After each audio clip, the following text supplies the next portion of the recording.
Welcome to episode 10 of the Bulls REKAP Podcast. I'm Joe Cowley of the Chicago Sun-Times. You can read me in the Sun-Times. You can follow me on Twitter, X, whatever you want to call it, at JCowleyHoops. Follow at your own risk. Look, I've brought this group up before. We got these young guns that are following behind Casey Johnson and myself. As far as when we decide to hang this up, we're leaving the beat in good hands. And one of them is Cody Westerlund from The Score, my guy. So let's bring him in, and we're going to talk some Bulls. Cody, what's up, buddy? Hey, how's it going? I appreciate the young gun terminology. I don't feel as young as I used to, but it still feels good to be on the beat and hang out with you boys. So let's see. So when did you start doing the Bulls beat for The Score? It was late January 2014, maybe early February by the time I showed up to a game, but that's when I came to Chicago. It's January 2014. So since I've known you, you've gotten married. You've had, what do you got, like 8 kids now? One. Okay. One is currently enough. I think you might even see diapers by the TV in the background. So anyone that's a parent can probably understand the state of the house in those situations. But absolutely, he's doing well. It's survival. That's all it is. All right, let's get right into the Bulls. What are they doing, Cody? What are they doing in your eyes? What are they doing? That's the question we sit around the table asking every night at Bulls games. Maybe not so much in my household, but I think right now they're paralyzed and waiting for the trade deadline. And I think they need to move some guys. And Zach LaVine obviously has been on the trade market for a couple of years now, and they've held out wanting value for him rather than a salary dump, or at the very start of this saga. At various points, it felt like speculation was they might have to attach an asset. I think it was smart that they clearly didn't do that. Right. But this is front office. We know they don't make a lot of trades. They don't make a lot of moves since summer 2021 when they flipped the roster the first time. So what they're doing right now is they're just rolling the ball out, and they're existing, and we play a game and we move on and we have the same conversation. So I think they're looking for trade value for a few of these guys, but the league doesn't value them at the same level, and that's why the Bulls are just in neutral all the time, it feels like. Yeah, and right now I think there's a big hostage situation going on, because down in Miami there is a piece in Jimmy Butler that teams like Phoenix, Golden State highly covet. But Pat Riley, the president, has come out and decided to play hardball and get to this game of chicken with Jimmy and say, we're not trading him. And yesterday or a couple of days ago, Jimmy reiterated, after being suspended for a week for conduct detrimental to the team, that he wants to be out. So I think that's it feels like that's the main domino that kind of has to fall. I think the Brandon Ingram thing, because of his injury and because of – it almost feels like that's going to be a sign and trade in the offseason. I don't consider that the first piece that has to go now. But unfortunately, we were all in that press conference last week when we asked Billy over and over again, basically about being mediocre and what the temperature of the trade market is for the team. And he reiterated twice that you can only dance when you got a partner. Not exactly what Bulls fans want to hear, but the fact that they acknowledged that they are searching for a partner for this dance, I think at least hints of something. In your mind, do you think something happens, or do you think that, again, this front office will not get it done? It will not find the partner they want, whether it's overvaluing their own assets or just not able to pull the trigger? I think they make moves at the deadline. I don't think they'll be as big as what fans hope. And to cut to the chase, when we talk about that, I guess you got to just say Zach LaVine, if I had to guess, I don't think is going to be traded at this cycle, but I think there will be moves below him. What those could look like, obviously, Vooch on the trade market, Torrey Craig's an easy veteran to flip for very minimal return, Lonzo Ball expiring contract. I would even go so far as to entertain offers, certainly for Kobe White and Ayo Dosunmu, because I think one of the biggest things this front office has done wrong is hold on to their players too long till they don't have value anymore. And to me, Kobe isn't going to be really a positive asset on his next contract. So what, he's in year 2 of like a 3-year, $39-40 million deal with some incentives. He's an asset right now for teams. So to me, you have to think ahead and entertain those moves as well. So everyone's like, got to get rid of Zach LaVine. Well, if Zach keeps playing like this and there's no first-round pick on the table, there's no young player out there you like whatsoever at all in the deal to get him back, I could see why you'd hang on to him until the summer, until you can get something back that you like. But you still need to make sure you retain that top 10 draft pick, in my opinion, top 10 protected draft pick, in my opinion. And you can move other guys to help further that goal and also do the balancing act of acquiring some assets, whether they're picks off into the future, young players, whatever it is, acquire those and still keep building that base while hanging on to Zach until maybe you're more comfortable. So I think something happens. I think a veteran or two goes. And to me, the most interesting points, though, are does Zach get traded and do they think outside the box and consider trading Kobe or Io are the interesting things to me. No, I mean, and those are good points because I don't think there's any reason, and not that Io and Kobe are redundant players. I don't think they necessarily are, but that position is very redundant for the Bulls right now. I mean, they just have too many pieces. Josh Giddey, in all likelihood, is going to be signed. It's just about at what comfort level are they going to sign him. And they should absolutely play hardball with him because we've seen now they messed up the Patrick Williams situation last summer with the 5 years, $90 million. It was a point where he's playing so poorly right now that I think that should reinforce. You got to learn from your mistakes, right? Like new GMs, new front offices, even veteran established ones will make mistakes all the time. You have to learn from them, move on. And I think a couple mistakes there, they didn't play hardball enough with Patrick Williams, and they haven't gotten off some pieces earlier when they could have in trades in the past few years that would have put themselves in a better position. So nobody wants Josh Giddey in the NBA right now. So if you're the Bulls, you got to play hardball with them. And I think you have to look at this whole roster. And I would look at it and be like, everyone but Buzelis, I would entertain offers for and be ready to move on if I could get value. I mean, that's a good point with if they can't move Zach, which is pretty realistic right now that's going to be tough to move unless there's a major injury in the next week. Just looking at the other teams that would want him. I mean, the Lakers thing, that's just not happening. Once the D'Angelo Russell contract was traded, that was their biggest chip to package for Zach LaVine. So that's not going to happen. The Clippers are up against it. They can't do it. You're just running out of places for him. If they can keep, I do agree with you, if they can stay in that bottom 10 and keep that pick, you have Modest. You have whatever asset you draft in June, and then you almost have Zach, who is now – I mean, yeah, so here's an example of the difference of Zach LaVine from the previous years, which was just on display after the New Orleans Pelicans loss. We all walk in the locker room. Zach's sitting there in a towel. Usually Zach, he's usually pissy after a loss, would get up and just go, I'm showering. We walk in, he's like, you guys need me? I'll talk. And he grabs a shirt, throws a shirt on, threw some chonies on, covered up, and did the interview before he showered. Again, the evolution of Zach LaVine to me has been unbelievable, and fatherhood has something to do with it. Obviously, you would know that. You're a new father. He's a multi-kid father now. So but I think he also, with DeMar gone, I think DeMar taught him some things. And you're looking at a guy, he's just enjoyable to be around. And it feels like this is the vet. This is a vet now. I mean, Vooch has always been professional. Zach, now you're like, this is the voice. This is the face of the team. This is a legit vet that gets it and knows how to treat the media and knows how to treat teammates right now. Well, yeah. I mean, the important part of that is there's no ego to him this year compared to previous years.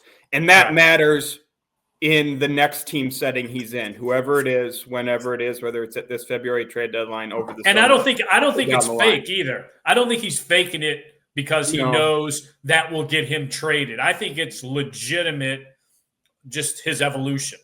Yeah, I mean, there's no doubt he's been much moodier in past years. But, I mean, this dates back to media day, basically. I mean, one of the first videos I think the Bulls put out on their social channels was like starting with Zach LaVine. I think it was filmed in his condo or something like that, his place. So he's been extremely accommodating to the team. He came out on media day, kind of set the tone. What you hear comes from me or my agent, Rich Paul. I'm ready to work. And there was skepticism, right? Like, of course, he comes out with that and says, I'm not going to create drama. And then he hasn't created any drama whatsoever. And of course, it's a little easier when you're the guy that gets the ball a little bit more, gets it in crunch time, when the coach draws up the plays for you. But and he's shooting 52% overall, 45% from the field. That fits in on any team in the NBA in any setting. The only question is, what would the trade parameters be down the line? So he's been really enjoyable to be around this year. I mean, the entire team, I think, has probably been more enjoyable than they should be, because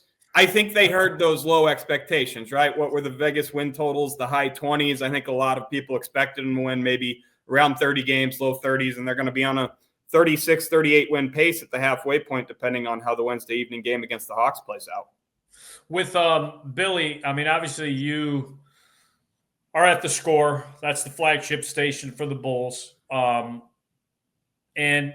look, we all know what the city is about. Right now, it's about the Bears coaching search. Yeah. That's just what it is. But at the same time, what do you think the feeling from what you hear from callers, and that really doesn't always tell a story, but from callers, in your own opinion, where do you see Billy Donovan as a coach? I think thumb up or thumb down, it's still thumbs up from the fans. I do think there's a segment that gives him, I think, a lot of grief. I mean, people love talking about substitution patterns, who he should and shouldn't play. A lot of people, whether it's calls, feedback we get in person on social media, fans, whatever, want Matas Buzelis to play more, but they don't understand that's not so much a Billy Donovan decision, right? That's a front office decision. If Torrey Craig wasn't on the roster, Matas would get all of his minutes when he's healthy. The front office can come out at any point and say, play him 24 minutes a game instead of 13. I think he's just shy of 13 right now. But Billy made clear that media session you were referencing earlier a couple weeks ago or a week ago, where he's like, they never tell me what to do with rotations. We talk about players, strengths, weaknesses, how we can fit guys together, but they don't tell me play this guy or not play this guy. So that's why it's interesting. I still think some of the grief Billy gets is just a misunderstanding from fans of the front office being absent in many ways from what a bigger goal should be for some of these guys. So there's no doubt, Billy's a very great communicator. He's good with players. I think he's pretty good at game planning. I think his deficiencies have been when he was in playoff series with the Thunder against teams that were worse than the Thunder or about on the same level. His in-game adjustments were slow and they got outplayed and maybe outcoached by some player or other teams, certainly in that Blazers series he lost with the Thunder back in Oklahoma City. So there's fair criticism of him, but it's weird because the biggest red flags to me with Billy haven't even really played out because he hasn't been in that setting in Chicago other than one playoff series where the Bucks were clearly a much better team than the Bulls and outshot them from three-point range in a way that didn't even make the games close. So he's been the shield. You know that. You've written about it. You've talked about it. And he does a great job at that. And you look at the operation of the Bulls. If they didn't have Billy Donovan, it would be really disorganized in many, many other ways and a bigger mess. I mean, could you imagine if they had a coach? I'm trying to think of guys who just Joe Mazzulla is really tough to get much from. Spoelstra, Spoelstra's pregame press conferences sometimes last 30 seconds. Yeah. No, 30 seconds. He'll answer one question and then guys just know he's just not going to give you anything. So when you have a front office that's not going to give you anything and you have a coach that's not going to give you anything, I think the frustration it's not just with the media, it would be with the fan base would feel it because of the frustration we have as far as, I mean, Billy, he will tell you X's and O's. He will give you as honest as best an answer that he can on anything you ask him, which we appreciate, but I think the fans should appreciate because there aren't many guys. I mean, look at all the opposing media that comes into Billy Donovan press conferences. They're like, I mean, I can't believe he just will answer anything, and he does. So from our perspective, he's great, and with this front office, he's doubly great because they are absentee as it comes. One of the players you mentioned, and obviously a guy that's been criticized, been scrutinized, been looked at upside down every which way you can look at him. Patrick Williams. Yeah. We're to the point with Patrick, and I think Patrick says the right things. I know there's now a frustration with the organization with him. I know they have him, they didn't feel like in the past the right developmental guys were working with him, in his opinion, not in their opinion. But they now have him with Peter Patton, who they're hoping is the whisperer, the P. Will whisperer. I don't know what boulders have to be moved out of his way for him to feel like he can take 15 shots a night, or he can grab 10 rebounds and not feel like he's in people's way. And I don't know if we're at the point now where it's almost too late. You are what you are. I'm trying to think of a high draft pick that year 5 or 6. It's hard. It hit. It's hard. It's especially unless you move teams, then it's a whole thing. What's your frustration level with him, and are you kind of out on Patrick Williams? Yeah, I'm out. If you just again need a one-word answer, it'd be out. The rebounding thing, I don't have any hope for. Right, like at some point you either have it or you don't. And he doesn't have that aspect to his game. He's not aggressive enough, not in the right spots, doesn't put a body on enough people all the time. And sometimes he just gets his hands on the ball and can't corral it. Like that's a major problem for him, and his handles are a major problem. And that's like the threshold to taking more shots, really, or the hurdle to that would be being better at ball handling, because he loses the ball too many times going to the hoop. And then later he doesn't have confidence to do it. And you're not going to get 15 corner three-pointers in a game. You're not going to get 15 catch and shoot shots in a game when this is your Bulls team you're playing with, right? So until I think the ball handling might be something to me that could get better. Like if you're looking for an optimistic spot, like what can improve, no hope for the rebounding. The ball handling maybe gets a little better. Then he gets a little more comfortable continuing to go to the hoop. But like, his 2-point, he's got, I think, 46 2-point buckets this year in 31 games played for him. It's just astonishing how little he does on offense besides stand behind the 3-point line and shoot. And there's a small role that does need to be played there, right? Like, right, somebody who's a solid team defender, and I think he's a solid system defender, off-ball defender, better than he is on ball against a good opposing scorer. Like he's getting blown by this year, it feels to me, more than in the past. And it feels like he's just been a step slower than in the past. But like, I do think he knows where to go in the defensive scheme, and obviously can get his hands in a few passing lanes, deflect, block some shots.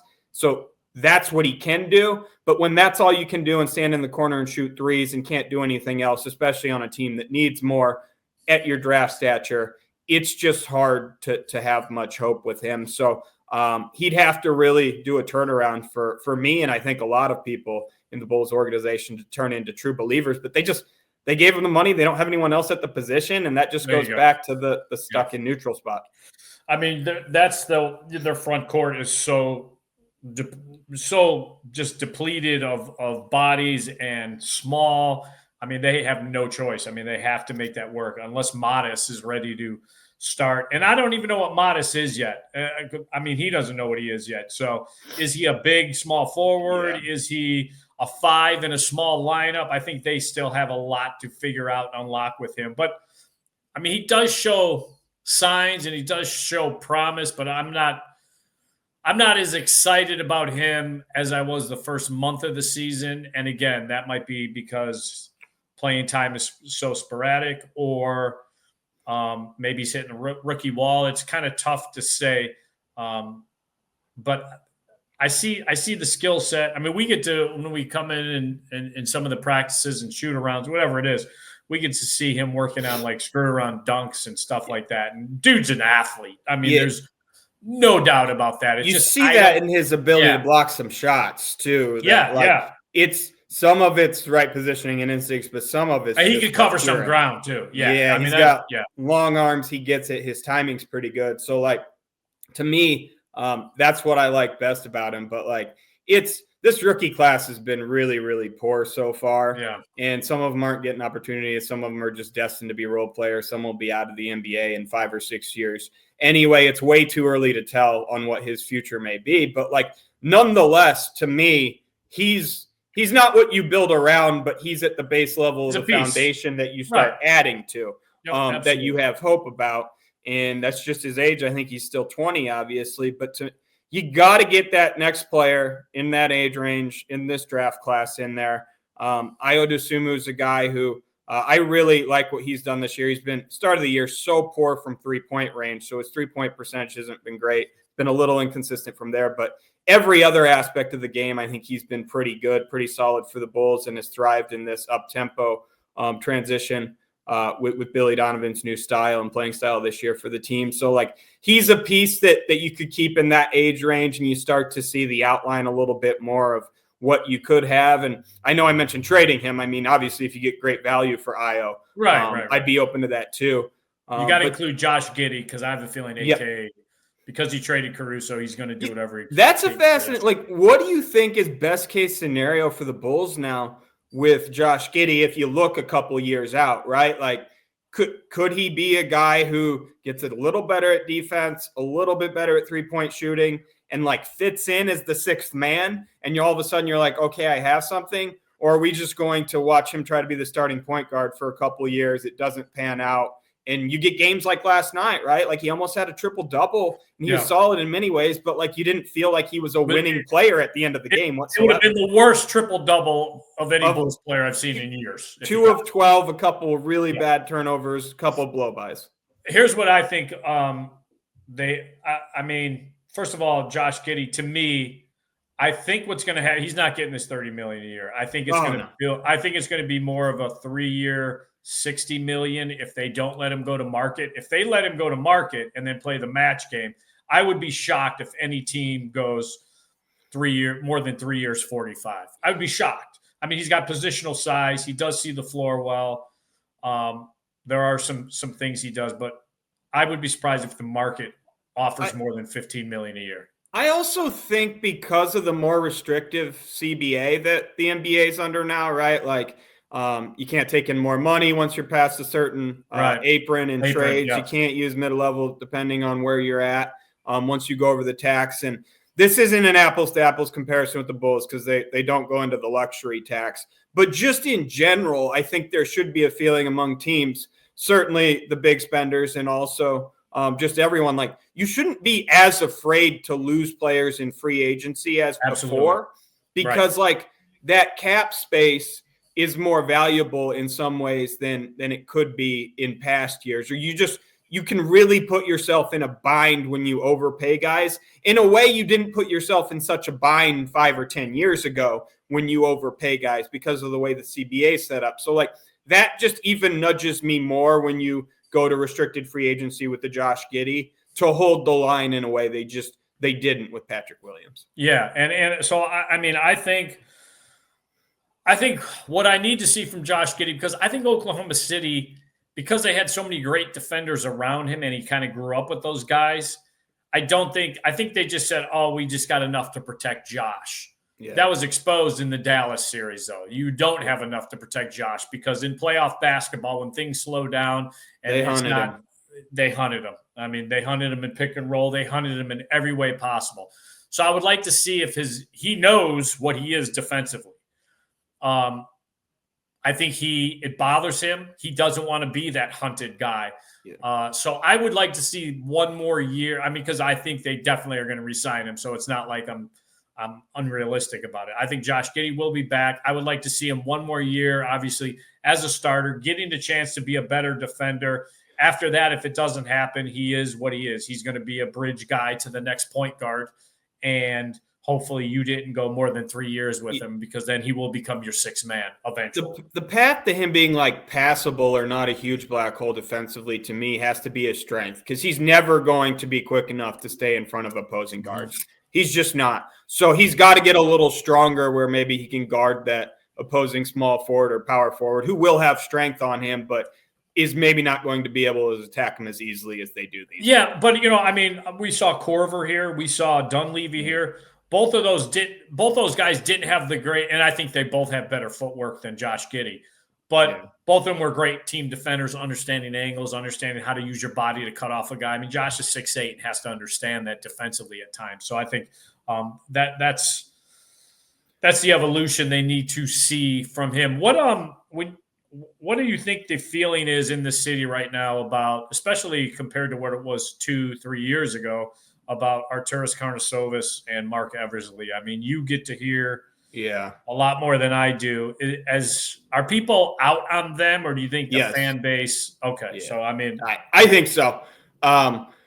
It's interesting right now because you have the Bears GM Ryan Poles having done about a 180 in his approval ratings in the matter of a couple months. But I was in front of that. You were stumping. You were leading the campaign. But you'll still hear people be like, okay, Ryan Poles did get a promising quarterback. Right. Finally, someone we have more hope for at that position. Like, he deserves longer. He's obviously had his flaws. Like, you can see even the minority opinion, the majority of people would be like, yes, I understand that frame of mind, even though I might want him gone. I don't really see anyone stumping for Mark Eversley and Arturas Karnisovas at this point, because the thing that I don't get from AK is he's so dedicated to competing in that middle. And if you go back to the trade deadline last year, he says it's because he owes it to the fans. And there's only two people you owe that competition to: your boss, if your boss wants it, or the fans, right? And from what we know, Michael Reinsdorf is not forcing him to do anything or take any path yet. Right, it's his you show. Might have more information on that than me, but from what I understand and hear, it's AK's show. And this is the path he's chosen, and he justifies it by saying, I owe it to the fans and I owe it to this organization and the history. That's not what the fans care about right now, right? This team knows how to play 500 basketball and lose in the first round, right? They did it with Fred Hoiberg a couple times before they started rebuilding. Had a tank. I mean, they went out in the first round against the Bucks a couple of years ago when they were a better team than 500, but it was still a first round exit. That's not what the city desires at this point. So that's, I think, informing their complete opinion of him.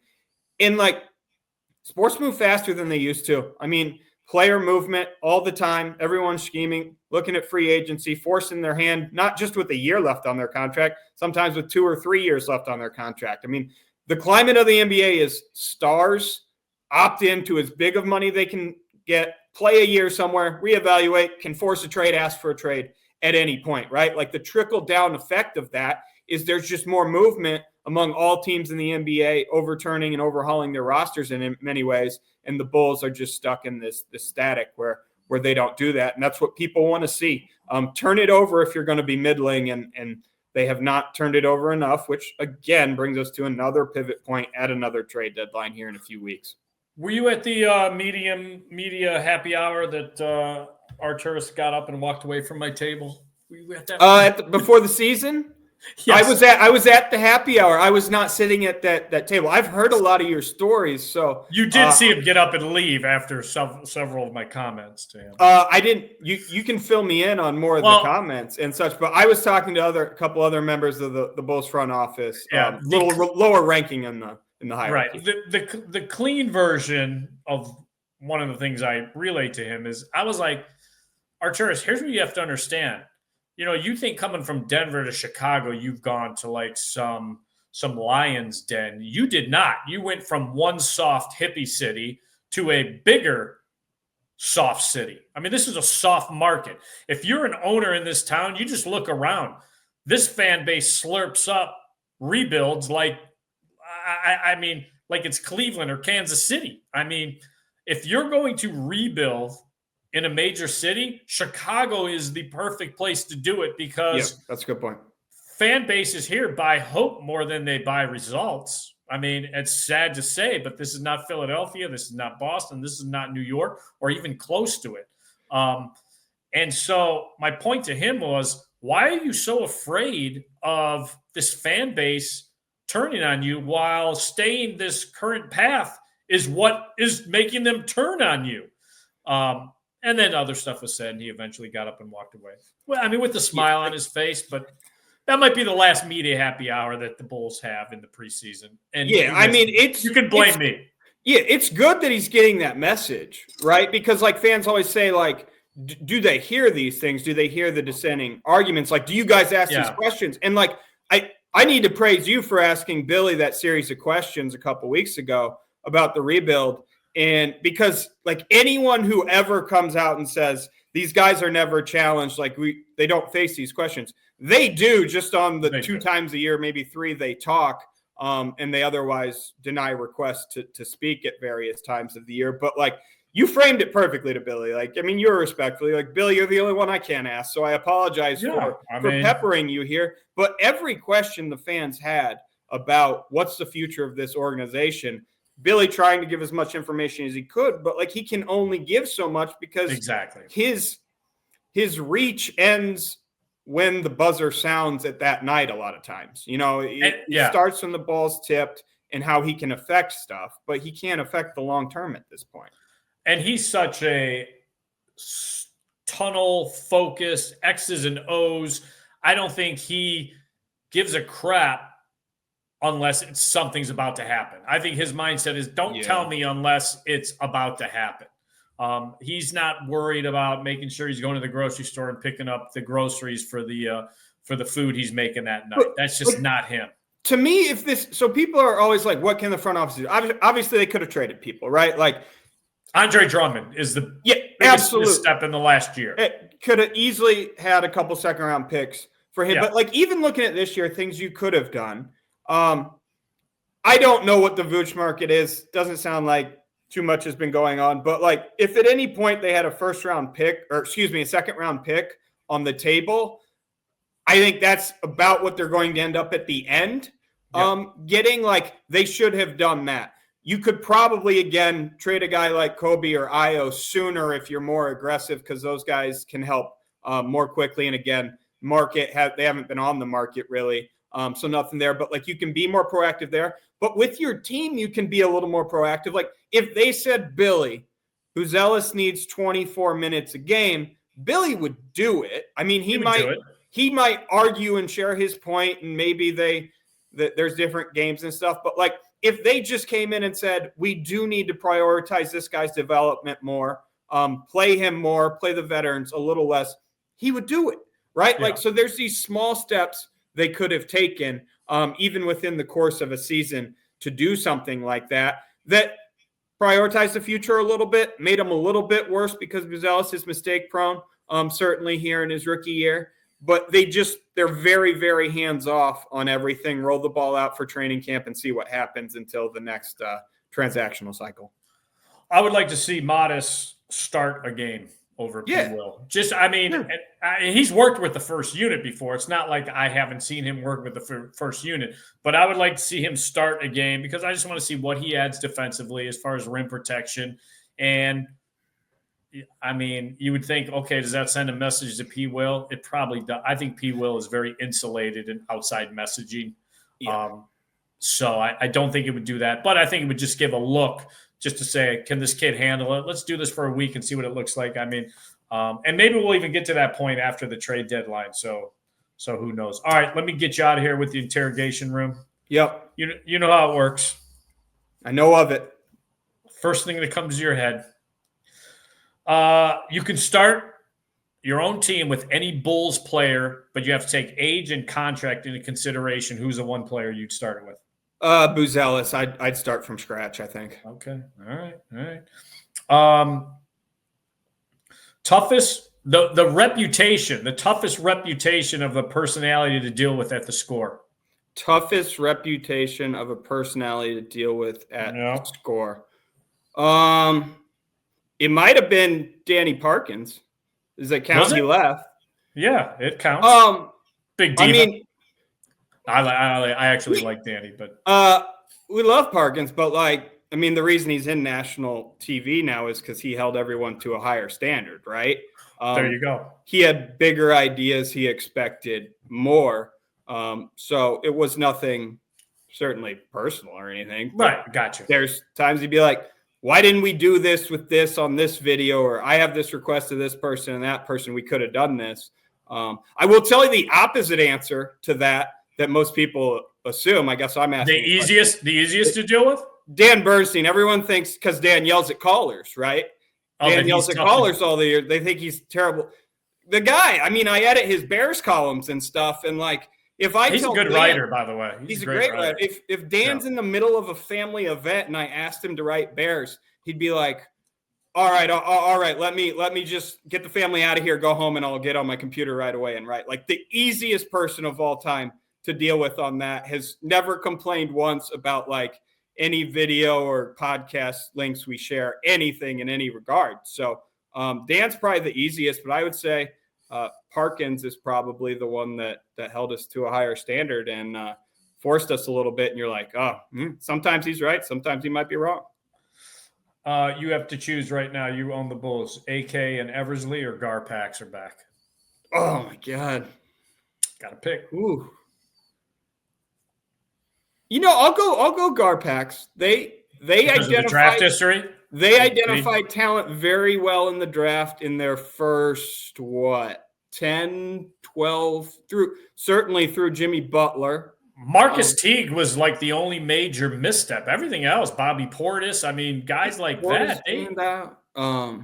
Denzel Valentine didn't pan out, but that wasn't a great draft either. And it was like a middle. Hutchinson. Oh yeah, that was a bad promise that they hadn't got him. And that was a second pick in the first 22, round, I think overall.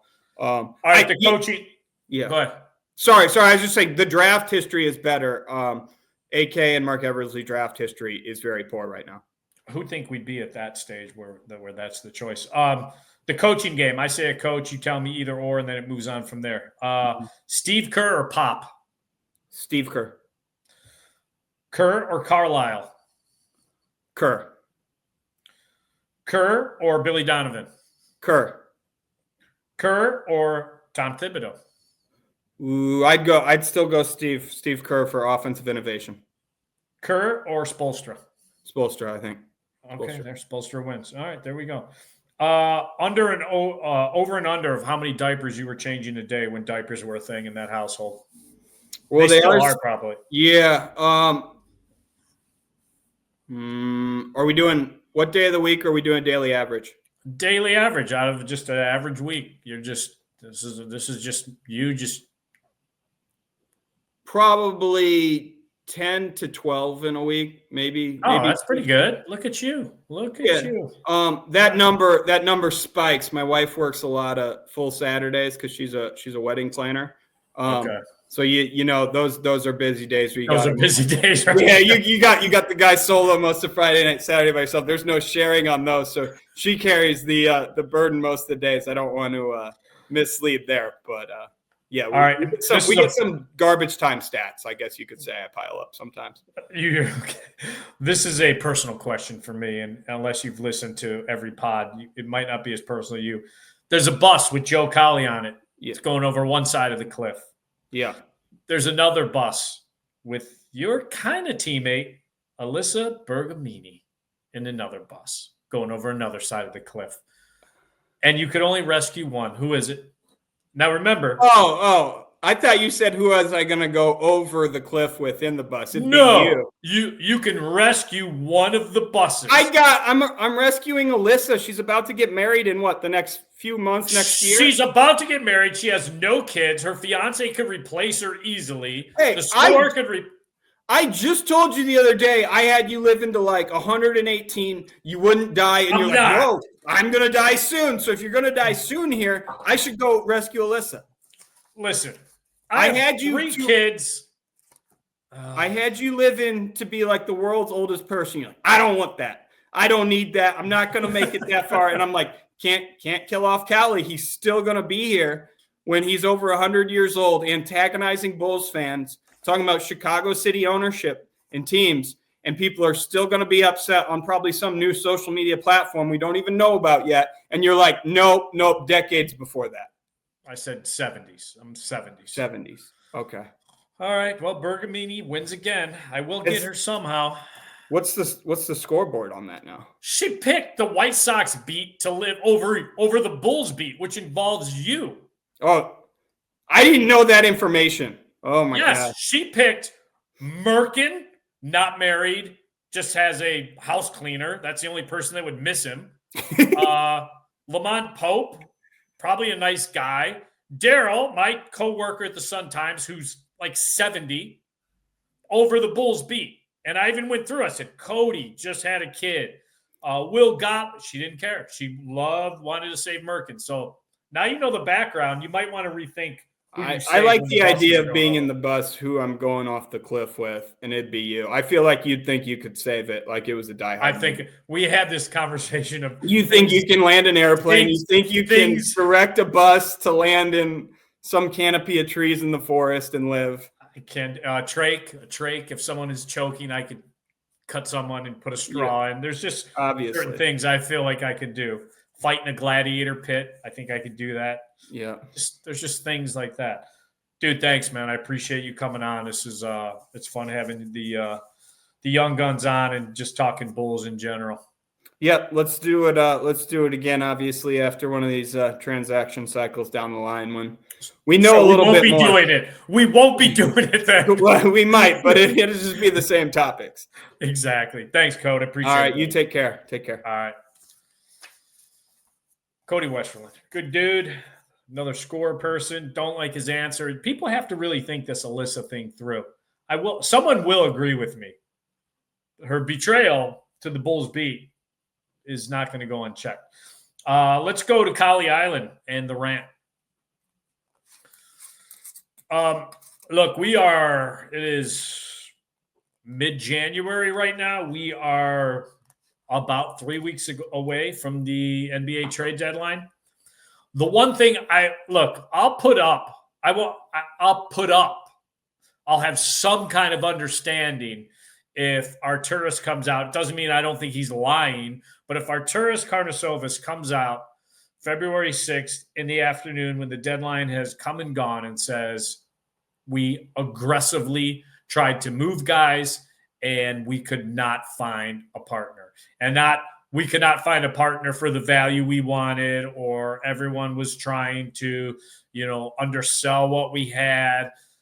I want to hear we aggressively tried to move guys and we could not find any partner, whether it's the apron or whether it's the current landscape of teams, playoff teams and payroll. I can at least swallow that pill. I won't like it.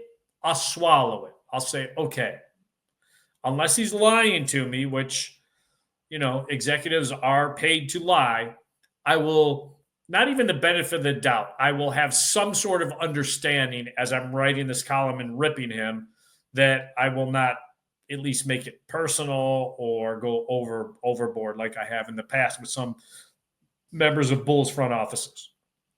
If he comes out and we want to stay competitive, we are looking around and we feel like we can make a run at this thing, that's it. That's it. Completely out on the front. Right now, I'm almost out. There's a sliver of, okay, let's give him a second chance to make this rebuild, a second rebuild. Let's see if he can do it. Let's see if he and Mark Eversley can start identifying talent. But if he comes out and there's any kind of hint that this is a competitive decision or this is a decision that was made because there were trades on the table, but we value our players more than what was being offered. Out, 100%. Out. And if there's any media members on this beat that aren't out with me, I will make sure that they understand that they are wrong. So can't have that. This is it. This is a monumental trade deadline for this front office. And I don't even want to give it a free pass into the offseason of, well, we have to revisit these in the offseason. This has to be done immediately because of what's at stake with that protected top 10 pick. So, all right, let's get to the list. I like to do a list every week. This list is going to be a little bit different. We are at the halfway point of the NBA season. It doesn't feel that way because obviously the All-Star weekend and all that is not until February, but we are at the halfway point of the 82-game schedule or about there. So I'm going to hand out some midseason awards to these guys. Here's my list of awards for the Bulls players. MVP. If you would have asked me a month ago, I would have said Vooch. right now, I'm telling you, it's Zach LaVine. Willing defender. The numbers are the numbers, and his January so far has been absolutely ridiculous. Elite. He's playing elite basketball right now. Comeback player of the year. Pretty easy. Lonzo Ball. Again, a guy who we all came into the season saying, if he plays 20 games and there's the maintenance between practices and games is just ongoing and you really can't practice and everything is about getting ready for that next game. That has not been the case. Billy cleared that up. Billy Donovan cleared that up yesterday by saying Lonzo is a full participant in shoot-arounds. He does his workout, he does his rehab, but he's jumping in scrimmages. I mean, he's doing everything. There is no handle with kids' gloves right now. Sixth man. This one's tough. Jalen Smith's done some nice things, especially the first 6 weeks to 8 weeks of the season. Not so much anymore. We're going back to Lonzo Ball, Mr. Plus and plus minus. Most disappointing player. Again, I'm going to be Captain Obvious on this. Patrick Williams.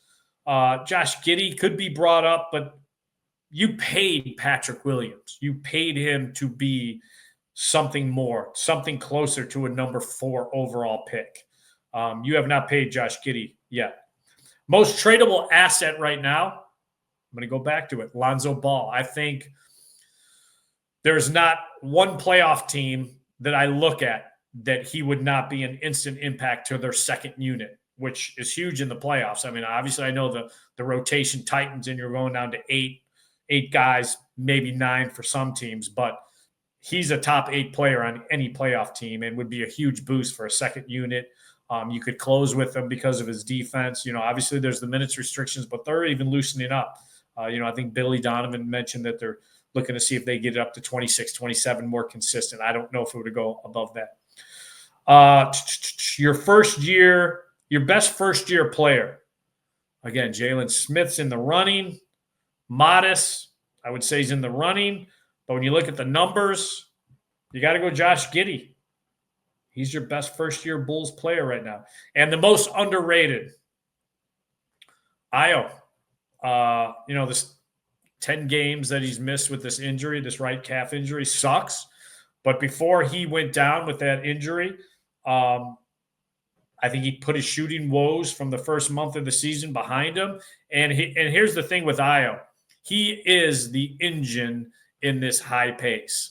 When you watch, because he doesn't need to get the ball passed up to him to be R2 button, turbo button.